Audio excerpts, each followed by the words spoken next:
ஒரு ஜாதகத்தில் 2-11ஆம் அதிபதியோட தசாபுதி நடந்தா கண்டிப்பாக கடன் வாங்கினா அடைச்சிருவீங்க. ஏன்னா அது வருமானத்துக்குரிய பாவகமும் லாபம் பணபரஸ்தானங்கள் அங்கே நடந்துட்டு இருக்கப்போ அந்த காலகட்டத்தில் கடன் வாங்கும் பொழுது கண்டிப்பாக பணத்தை அடைக்கக்கூடிய சூழ்நிலை உருவாகும். நீங்கள் ஒரு குளிகை நேரத்தில் கடன் வாங்குறீங்க, குளிகை நேரத்தில் செய்யக்கூடிய காரியம் திரும்ப திரும்ப நிகழும்.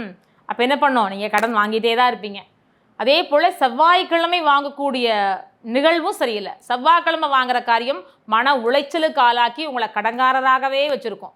அப்போ செவ்வாய்க்கிழமை என்ன பண்ணலாம், கடனை அடைக்கலாம். குளிகை நேரத்தில் என்ன பண்ணலாம், கடனை வாங்கக்கூடாது, கடனை அடைக்கலாம். அதே போல் யமகண்ட நேரம், யமகண்ட நேரமா அப்படின்னு பயப்பட வேண்டாம், அது சூப்பரான நேரங்க.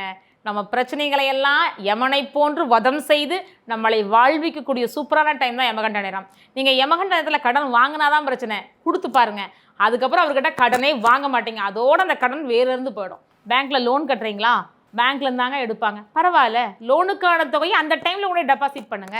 சேவிங்காக வைக்கிற டெபாசிட்டை போய் யமகண்டத்தில் போடக்கூடாது. கடன் அடைப்பதற்கான இஎம்ஐ டியூ கட்டுறீங்க, அந்த பணத்தை கொண்டு போய் அந்த யமகண்ட நேரத்தையோ குளிகை நேரத்திலேயோ கட்டும் பொழுது நீங்கள் அந்த கடனை எளிமையாக விரைவில் அடைச்சு முடிச்சிருவீங்க.